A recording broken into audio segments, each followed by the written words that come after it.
Well, पिछले class में मैंने पढ़ाया हुआ था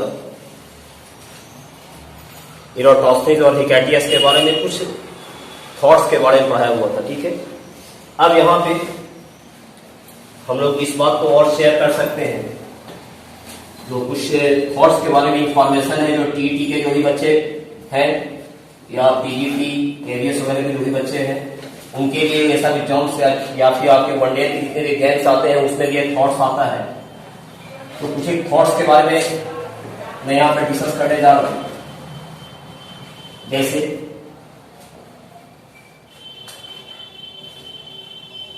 भूगोलवेत्ताओं के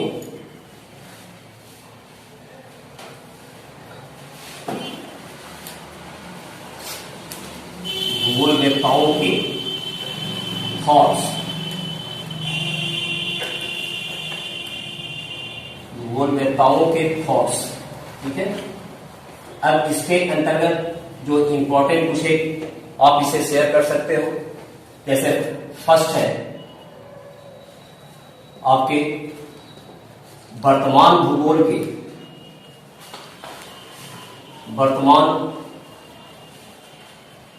भूगोल का जन्म, वर्तमान भूगोल का जन्म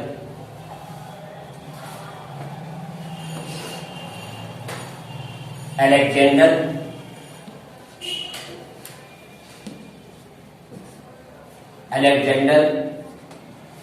वान हमबोल्ट को माना जाता है।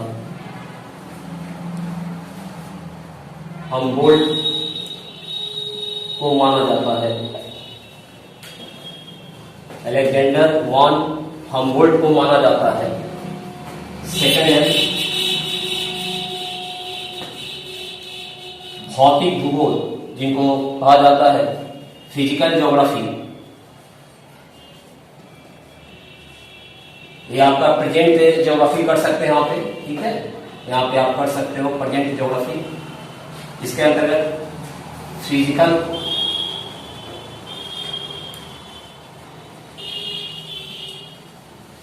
ज्योग्राफी यानी कि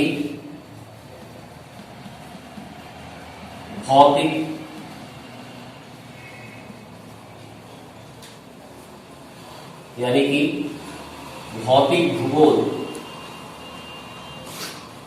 भौतिक भूगोल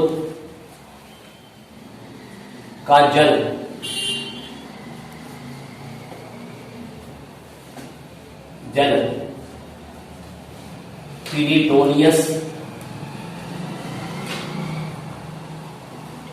पीरिडोनियस को माना जाता है। ठीक है, थर्ड में गणितीय, जिसको कहा जाता है मैथमेटिकल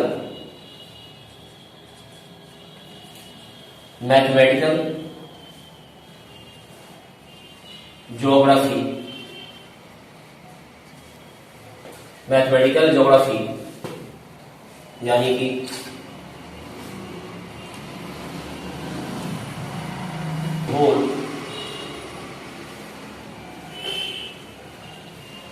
गणितीय भूगोल का जन्म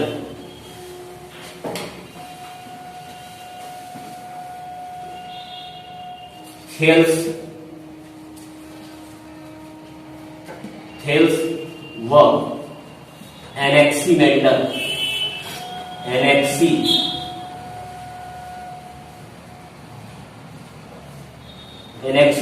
को माना जाता है। फोर्थ में आपका कल्चरल भूगोल जो आता है,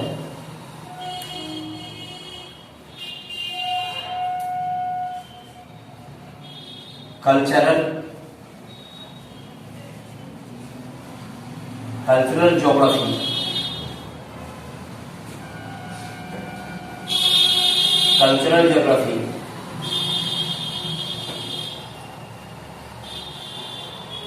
जिसको कहा जाता है सांस्कृतिक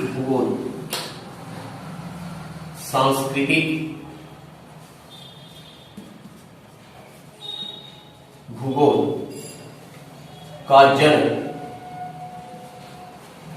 सांस्कृतिक भूगोल का जन्म,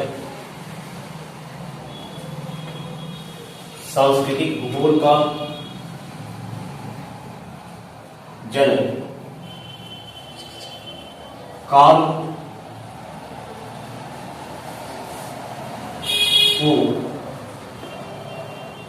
शावक को माना जाता है, काल को शावक को माना जाता है। तो ये जितने भी पॉइंट्स हैं, ये जब भी आप अगर टीजीटी या पीजीटी इन सब एग्जाम में आप जा रहे हैं, इवन दैट की वनडे के जितने भी कैलकुलेटर्स के एग्जाम्स होते हैं उन सब में जा रहे हो, तो इससे क्वेश्चन बनता है आपका और आता है। तो इसको हम ये फैमिलियर हो जाएंगे। इसके बाद से अब मैं आता हूं थोड़ा वो ज्योग्राफी का जो सिलेबस है उस पर मैं डिस्कस कर लेता हूं। जैसे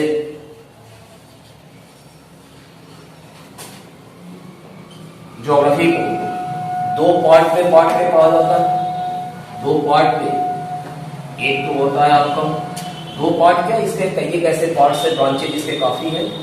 इसके अंतर्गत जो आता है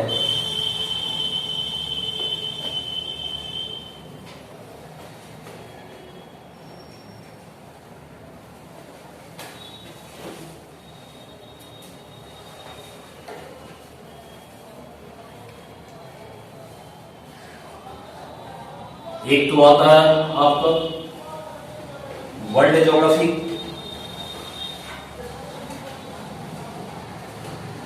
वर्ल्ड ज्योग्राफी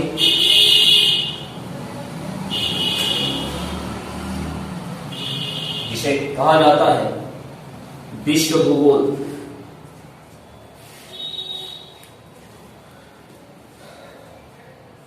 विश्व भूगोल एंड इसके अंतर्गत जो हम अध्ययन करते हैं वो है आपको फिजिकल ज्योग्राफी, फिजिकल ज्योग्राफी जिसको कहा जाता है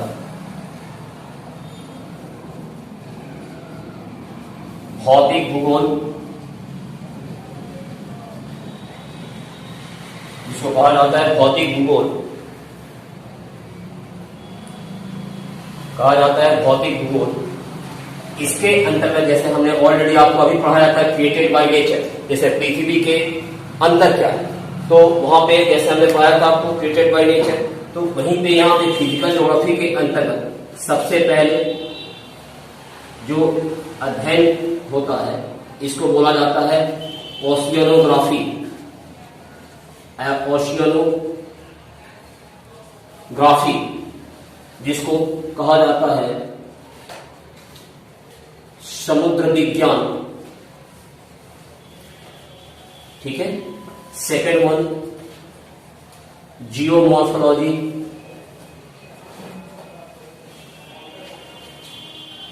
जियोमॉर्फोलॉजी,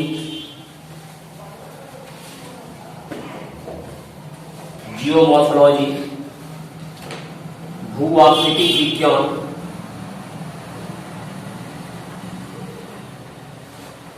भूआकृतिक विज्ञान। इसके बाद से आपका आ जाता है एटमॉस्फेयर,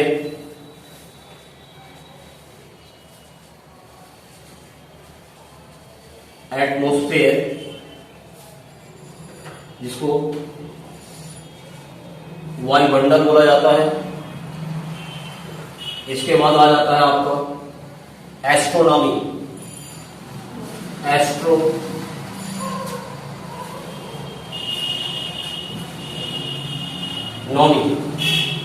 जिसे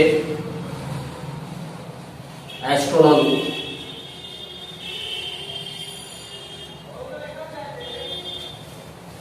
जिसे खगोल मंडल बोला जाता है।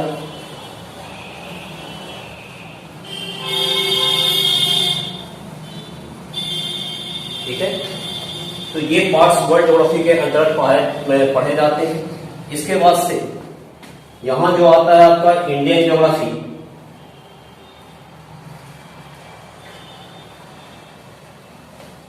ये आता है इंडियन ज्योग्राफी।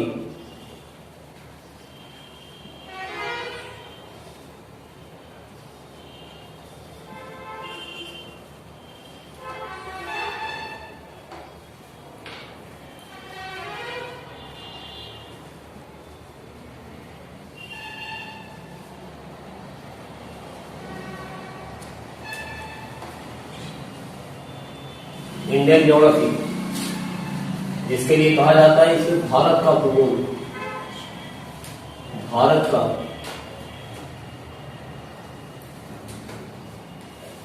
भूगोल। तो most of the question right now इस पार्ट से हैज बीन ऑलरेडी अराइव, इस पार्ट से वो क्वेश्चन किया जाता है। और आजकल जितने भी एग्जाम्स होते हैं उसमें ज्यादातर क्वेश्चन इससे आता है।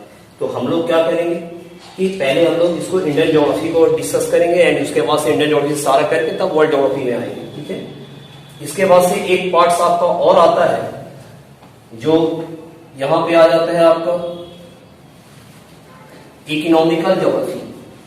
ये दोनों कंबाइंड करेगा, इको में, इकोनॉमिक्स में भी और आपका ज्योग्राफी में भी। इसका आता है इकोनॉमिकल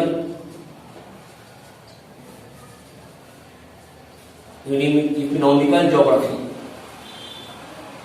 जिसे बोला जाता है आर्थिक भूगोल, आर्थिक भूगोल।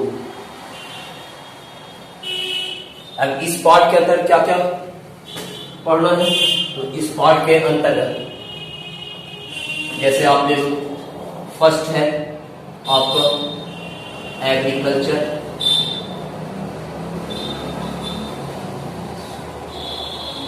एग्रीकल्चर जिसे कहा जाएगा कृषि, ठीक है। इसके बाद से इसी का आता है पार्ट एग्रीकल्चर के बाद से एग्रीकल्चर, उसके बाद से आ जाता है आपका इसका मिनरल्स, मिनरल्स देन आ जाता है जिसको बोला जाता है क्या खनिज, देन आ जाता है इंडस्ट्री, इंडस्ट्री जिसे उद्योग,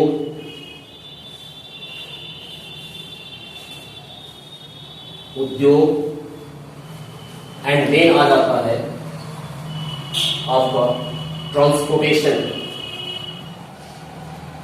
ट्रांसपोर्टेशन,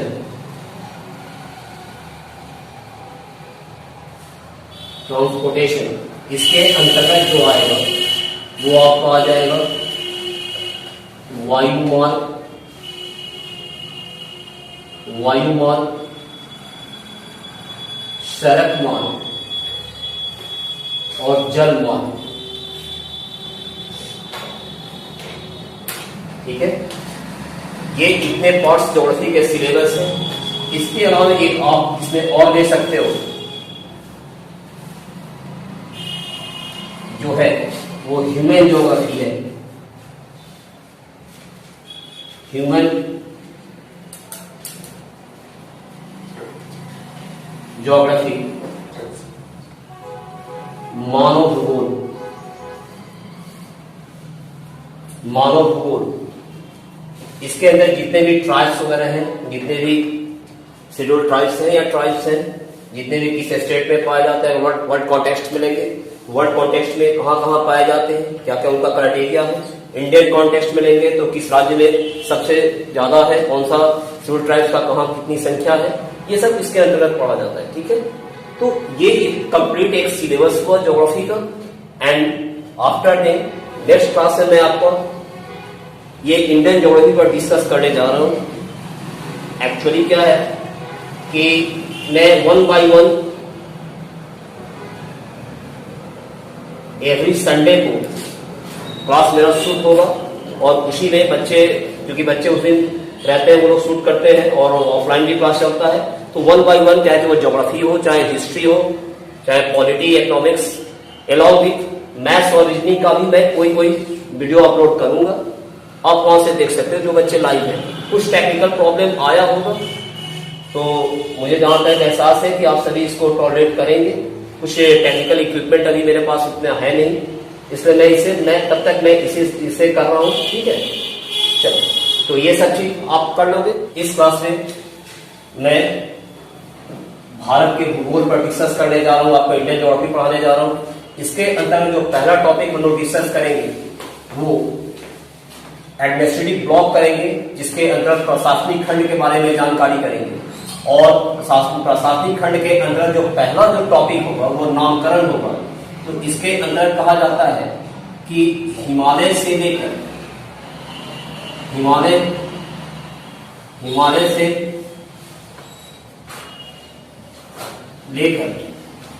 हिंद महासागर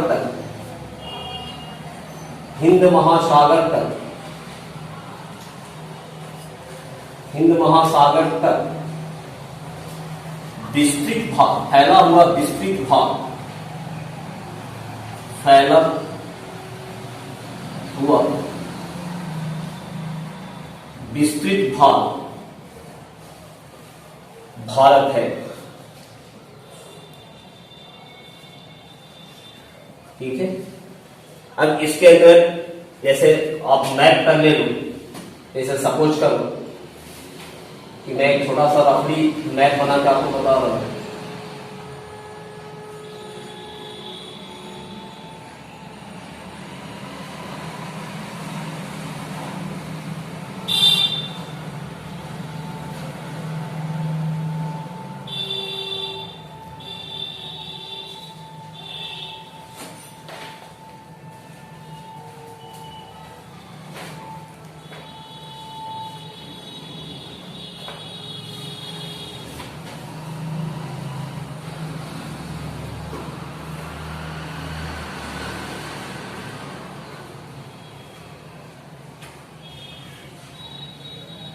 सपोज करो एक छोटा ये रोशनी मैप पर आपको बता रहा हूं।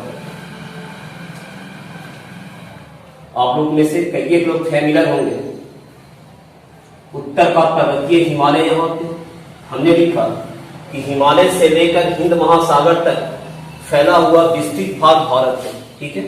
तो ये आपका हिमालय पर्वतमाला हुआ, यहां से ये जो आपका ऐसी इस तरह से जाता है, ठीक है। तो हिमालय से लेके, और यहाँ पे क्या है आपका हिंद ओशियन है, हिंद महासागर है, यहाँ पे क्या है अरबियन सी है, ठीक है। इधर क्या है बीओपी है, बे ऑफ बंगाल है।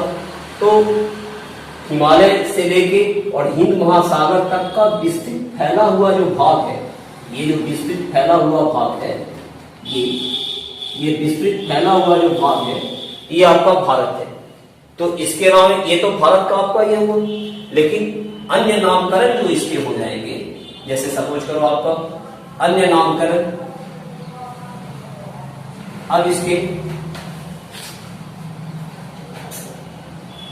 अन्य नामकरण के बारे में अगर हम डिस्कस करते हैं तो पहला जो है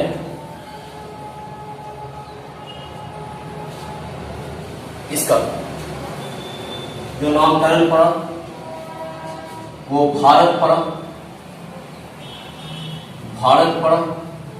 ठीक है। तो भारत क्यों पड़ा इसका नामकरण? क्योंकि राजा भरत के नाम पे राजा भरत के नाम पर भारत पड़ा, ठीक है। राजा भरत के नाम पर भारत पड़ा। अब थोड़ी देर के लिए मैं आपको पौराणिक गाथा जो होता है आपने सुना होगा कि राजा दुष्यंत हुआ करते थे और उनके लड़के हुआ करते थे, दुष्यंत और शकुंतला जो थे उनके लड़के हुआ करते थे। राजा भरत हुआ करते थे जो चक्रवर्ती सम्राट थे, उनके नाम पर इसका नामकरण भारत पड़ा। अब ये चक्रवर्ती सम्राट की बात कहां से आई, तो आपने, मैं थोड़ी देर के लिए आपको हिस्ट्री में लिए जाता हूँ वैदिक पीरियड के अंतर्गत, कि जैसे आपने देखा होगा वैदिक पीरियड के अंतर्गत जो आपने कुछ यज्ञ देखा, जैसे राजसीव यज्ञ है, वाजपेयी यज्ञ है और अश्वमेध यज्ञ है। तो उसमें राजसीव यज्ञ जो होता था वो राज्याभिषेक के लिए होता था। जब वैदिक पीरियड एंशिएंट हिस्ट्री में वैदिक पीरियड पढ़ाऊंगा तो वहां पर मैं इस टॉपिक को डिटेल डिस्कस करूंगा। एंड जो अश्वमेध यज्ञ होता था, वो अश्वमेध यज्ञ होता था, वो जैसे कोई भी राजा क्या करता था कि अश्वमेध यज्ञ अपने को चक्रवर्ती घोषित करने के लिए, और उसके अंदर उनको क्या करना था कि वो अपना घोड़ा छोड़ते थे, घोड़ा जिस राज्य से गुजर जाता था वो राज्य उस राजा के अधीन हो जाता था, और जो जिसने घोड़ा पकड़ लिया तो वो उसे घोड़ा छोड़े गए राजा से उसको युद्ध करना पड़ता था।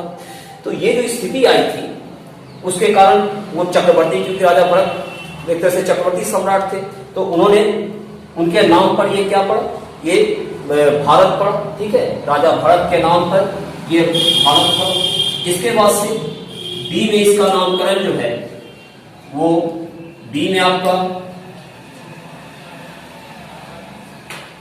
इंडिया पड़ा,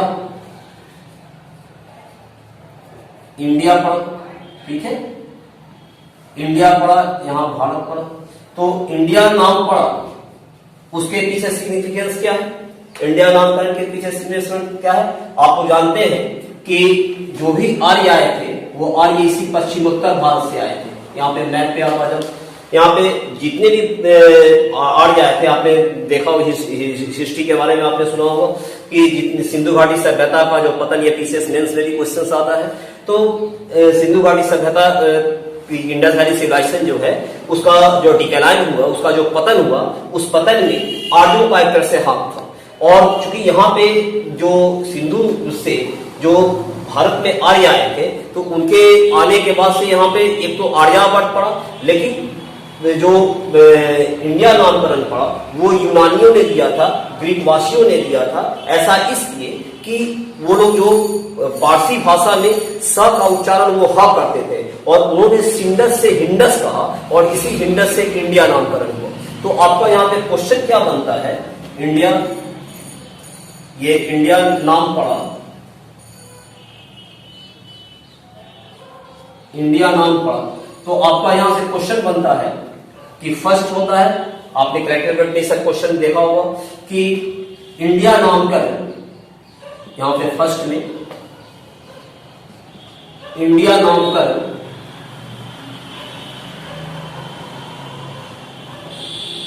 ग्रीक भाषा में किया गया, यानी कि किसने किया, यूरोपियों ने किया, ग्रीक भाषा में किया गया। ठीक है, इसके अलावा सेकेंड आप कर सकते हो यहां पे, जो ये इंडिया नामकरण दिया,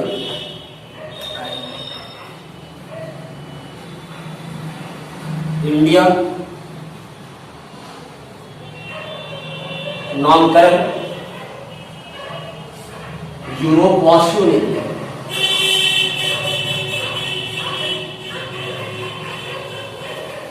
यूरोप वासियों ने इंडिया नामकरण यूरोप वासियों ने दिया। इसके बाद आपका सी होता है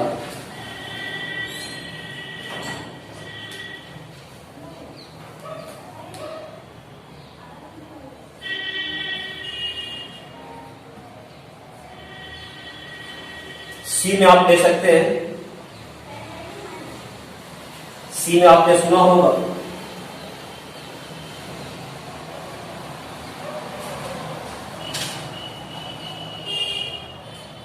जम्बू द्वीपे, जम्बू द्वीपे नाम पड़ा, जम्बू द्वीपे आपने सुना होगा, जम्बू द्वीपे नाम पड़ा। और ये जम्बू द्वीपे जो था, जम्बू द्वीपे जो था पुराणों में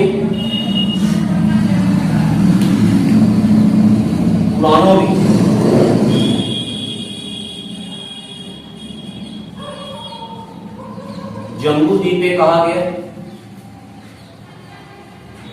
पुराणों में जम्बू द्वीपे कहा गया। इसके बाद से डी में है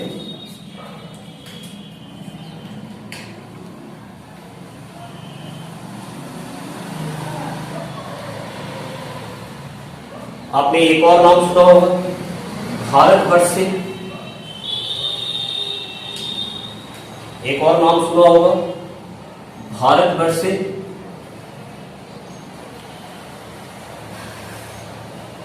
भारतवर्ष से ये नाम बौद्ध ग्रंथ,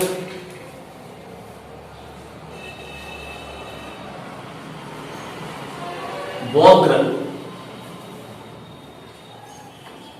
दीपवंश प्लस बौद्ध ग्रंथ दीपवंश प्लस महावंश में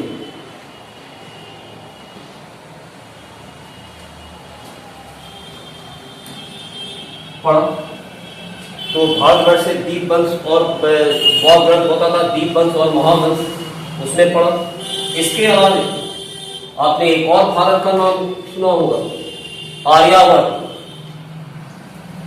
आर्यावर्त एक और नाम सुना होगा आर्यावर्त। तो चूंकि आर्य जो थे वो पश्चिमोत्तर भारत से यहाँ पे आर्य आए थे, सिंधु घाटी सभ्यता के पतन में इनका मेन कारण था। और इसके अंदर बाढ़ भी कारण था, लेकिन एक कारण ये भी है कि सिंधु घाटी सभ्यता के पतन में आर्यों का हाथ था। तो ये जो आर्य आए थे वो पश्चिमोत्तर भारत से आए थे। यहाँ पे जितने भी विदेशी दर्रे, बोलन दर्रा, खैबर दर्रा, मकरान दर्रा, ये सब यहाँ पे दर्रे, मैं आगे चल के जो जब दर्रा पढ़ाऊंगा तो मैं इस सब के बारे में आपको बताऊंगा कि उत्तर भारत में, उत्तर के पर्वतीय हिमालय में कौन कौन से दर्रे हैं, साउथ में कौन से, जैसे आपने सुना होगा घोड़ घाट, पाल घाट, खाल घाट, सेनगोथा गैट, ये सब सुना होगा। तो ये सब जितने भी यहाँ पे दर्रे थे, इस दर्रे से जितने भी, क्या कारण था कि कोई भी जो अटैकर्स थे, आपने सुना होगा कि सबसे पहले हिस्ट्री में भी आपने पढ़ा होगा, मैं वहां भी इसे पढ़ाऊंगा। सबसे पहले जो अटैकर्स आए थे भारत में, जो मुस्लिम अटैकर्स थे, वो कौन थे? वो मोहम्मद बिन कासिम था, जिसने 712 ईस्वी में, जिसने 712 ईस्वी में मोहम्मद बिन कासिम जो था, जिसने मुस्लिम अटैकर्स था, ये आया हुआ था। तो जितने भी आक्रमणकारी आए थे वो सभी पश्चिमोत्तर भारत से ही आए हुए थे, इधर से नहीं आए। उसका कारण क्या था? तत्कालिक समय में कोई भी हवाई ईंधन का आविष्कार नहीं हुआ था, और कोई हवाई ईंधन का उसमें ये नहीं था, एविडेंस नहीं था, कुछ उसकी रिसोर्सेज नहीं थे। तो और वो लोग हिमालय पर्वतमाला को कोई भेद के आया नहीं, क्योंकि यहाँ से आप जानते हैं कि हिमालय पर्वतमाला के बारे में आगे मैं बताऊंगा। यहाँ से जो साइबेरियन तट से जितनी ठंडी हवाएं चलती है वो भारत के देश तट से काम करती है, रामबाण काम करती है, ठीक है। तो जो अगर हिमालय पर्वत साइबेरियन तट से जो हवाएं चलती है अगर भारत में आ जाती तो उसको क्या करता है? हिमालय रोकता है, ठीक है। तो वो एक तरह से हिमालय पर्वतमाला में क्या है? एक तरह से रक्षक है, प्रहरी है। तो यहाँ पे ऊपर से कोई हवाई ईंधन का उस समय कोई ऐसा रिसोर्सेज नहीं था कि जिससे वो लोग ऊपर से आए और भारत पर अटैक करके फिर से निकल जाए, क्योंकि भारत को सोने की अंडा देने वाली मुर्गी सभी लोग समझते थे। वो समझते थे कि आएंगे यहाँ पे लूट के ले जाएंगे। जैसे आपने इंसिडेंट देखा उस दिन में, बाद में गजनवी था, गोरी था, ये सब भी आया हुआ था, अटैकर्स आया हुआ था, और वो सभी यहाँ से लूट के गए थे। उसके बाद से गुलाम वंश में लोग आए थे, तो उस समय हिस्ट्री में वो सब मैं डिस्कस करूंगा, ठीक है। तो ये सब जितने भी पार्ट्स थे यहाँ पे, यहाँ इनका आर्यावर्त नाम पड़ा, ठीक है। अब आता हूं कि इसके बाद से इनका जो ये होता है कि इनका लोकेशन जो है, लोकेशन कहाँ है? तो सबसे पहले अब इस बात पे लोकेशन पर मैं डिस्कस कर लेता हूं। इनके लोकेशन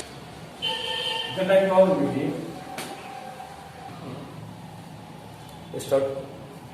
अब जो अगला टॉपिक है वो आपका सेकंड है। जब इंडियन ज्योग्राफी की बात हो रही है, भारत की बात हो रही है, तो सेकंड टॉपिक है आपका एरिया, कि वर्ल्ड कॉन्टेक्स्ट में भारत जो है कितने नंबर पे है, उसके पहले और भी दो देश है वो कितने नंबर पे है, ठीक है। तो अब एरिया की बात आती है, सेकंड पोजीशन जो है आपका भारत का एरिया, जिसको मतलब इसका वर्ल्ड कॉन्टेक्स्ट में, इसका विश्व संदर्भ में इसका स्थान कहाँ है या इसका प्लेस कहाँ है, क्षेत्रफल, ठीक है। तो यहां पे आप कर सकते हो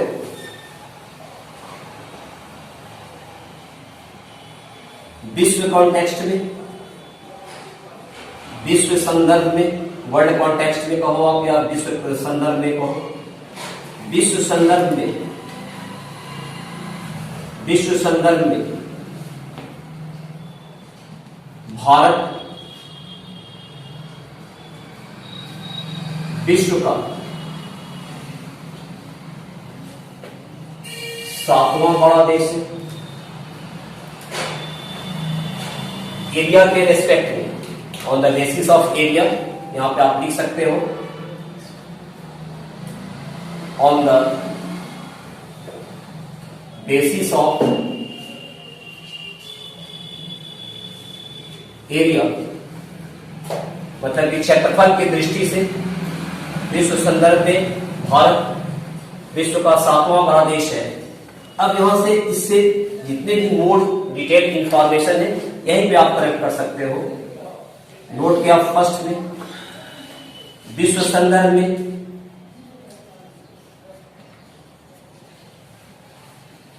भारत की जनसंख्या कितने प्रतिशत है, 2.4% है, ठीक है। इसके अलावा पहले तो इसका एरिया आप कर लो, पहले तो इसका एरिया कर लो। एरिया इसका है, जो एरिया इसका है 32.8 लाख वर्ग किलोमीटर, ठीक है। 32.8 लाख वर्ग किलोमीटर। इसको दूसरे रूप में आप और लिख सकते हो, और 3.28 मिलियन वर्ग किलोमीटर, मिलियन स्क्वायर किलोमीटर। ये आपको मालूम होगा कि 10 लाख बराबर कितना होता है, 1 मिलियन होता है, ठीक है। तो एक तो आप यहां से कर सकते हैं कि इसका एरिया जो कवर करता है वो 32.8 लाख वर्ग किलोमीटर करता है, यानी कि 3.28 मिलियन स्क्वायर किलोमीटर करता है। सेकंड जो इसका आप कर सकते हो, वहां से शेयर कर सकते हो जो इंफॉर्मेशन, वो है विश्व संदर्भ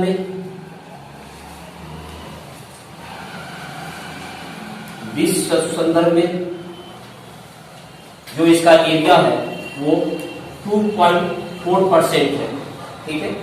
विश्व संदर्भ में इसका एरिया 2.4% है। And third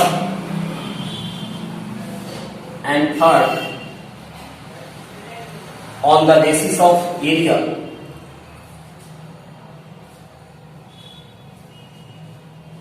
on the basis of area, on the basis of area, देशों की क्रमवार स्थिति, देशों की क्रमवार स्थिति, क्रमवार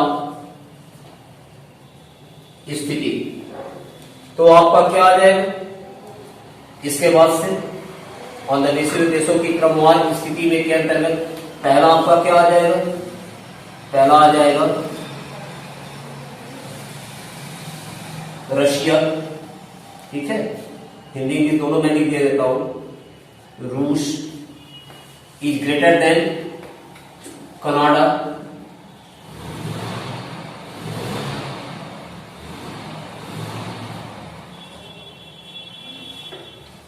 कनाडा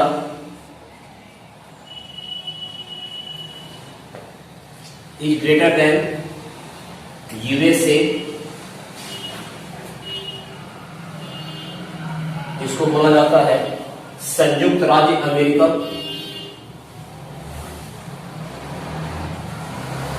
संयुक्त राज्य America, United state of America, ठीक है, यूनाइटेड स्टेट ऑफ अमेरिका। इसके बाद से आपका अगला क्रम कौन सा आ जाएगा? चाइना। चाइना जिसे इसको चीन आप लिख सकते हो। देन कौन सा आ जाएगा? 1 2 3 4 5 में कौन सा आ जाएगा? ब्राजील।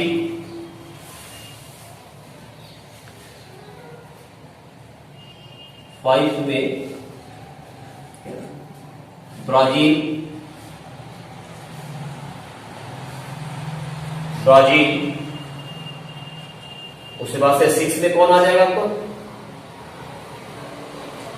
6 में ऑस्ट्रेलिया।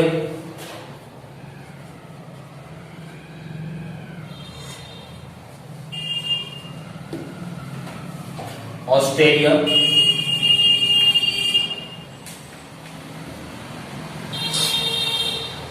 ऑस्ट्रेलिया।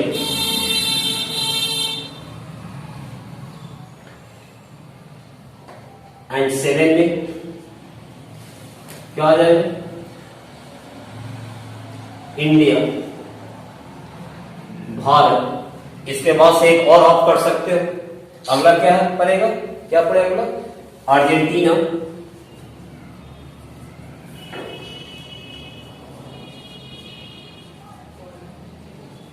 अर्जेंटीना।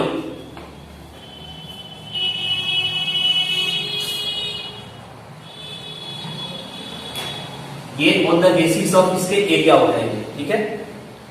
तो फिर से मैं आता हूं इस पे कि एरिया के हिसाब से on the basis of area विश्व संदर्भ में भारत विश्व का 7वां बड़ा देश है। 7वां बड़ा देश है। इसका एरिया जो है वो 32.8 लाख वर्ग किलोमीटर यानी कि 3.28 मिलियन स्क्वायर किलोमीटर है। आपको मालूम होगा कि 10 लाख बराबर 1 मिलियन होता है। विश्व संदर्भ में इसका जो एरिया है वो 2.4% है। इसके अलावा on the basis of area देशों की क्रमवार स्थिति आपका पहले नंबर पे रूस है, देन कनाडा है, देन यूएसए है, देन चाइना है, देन ब्राजील है, देन ऑस्ट्रेलिया है, देन इंडिया है, देन अर्जेंटीना है। अब यहां से क्वेश्चन कैसे निकालें? आपने देखा होगा कि जितने भी क्लरिकल ग्रेड्स के एग्जाम्स होते हैं उन सभी एग्जाम्स में ये आपका पूछता है। जितने भी क्लरिकल ग्रेड्स के एग्जाम होते हैं उसमें ये आपका पूछता है कि विश्व का 7वां बड़ा देश कौन है। तो आप इजीली आप बता सकते हो कि ये भारत है। इसके अलावा आपका ये पूछ देता है 2.4%। जब ऊपर के एग्जाम में जा रहे हो, पीसीएस में जा रहे हो आप, तो उस सब के एग्जाम या यूपीएससी वगैरह के अदर स्टेट पीसीएस में जा रहे हो, तो उसमें क्या होता है? तो उसमें इससे क्रम पूछ, जैसे आपको पूछ दिया कि on the basis of area क्षेत्रफल की दृष्टि से कनाडा और चाइना के बीच में कौन सा देश है। तो आप देख लो, कनाडा यहाँ पे है और चाइना यहाँ पे है। तो कनाडा और चाइना के बीच में कौन सा है? यूएसए है। तो ये क्रम याद रखना। जो बच्चे कमीशन फेसर हैं या यूपीएससी या पीसीएस फेसर हैं उनके लिए बहुत इंपॉर्टेंट क्वेश्चन है। इसका ये क्रम पूछ देता है कि उनके बीच में कब पड़ता है। या कह देगा कि रूस और चाइना के बीच में निम्न में से कौन सा देश on the basis of area पड़ता है। तो ये आपका ये हो जाएगा, ठीक है। इसके बाद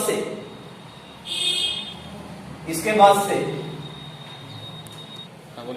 वेल एस्पिरेंट्स, अगले क्लास में मैं आप सभी जो भी लाइव बच्चे होंगे या बाद में देखें, अगले क्लास में मैं इंडिया के पॉपुलेशन, उनके लोकेशंस मतलब जनसंख्या, लोकेशन उनकी अवस्थिति, उनका एक्सटेंशन मतलब उनका विस्तार ग्लोब पे, इसके अलावा जो साउदर्न मोस्ट पॉइंट इंडिया का है, जैसे आपने सुना होगा इंदिरा पॉइंट, पार्सन पॉइंट, लाही चीन, या फिर साउदर्न ये नॉर्दर्न नॉर्दर्न मोस्ट पॉइंट आपने सुना होगा इंदिरा वॉल।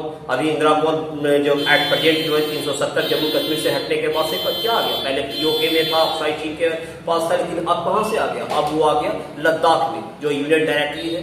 तो इन सब चीजों पर मैं अगले क्लास में डिस्कस करूंगा।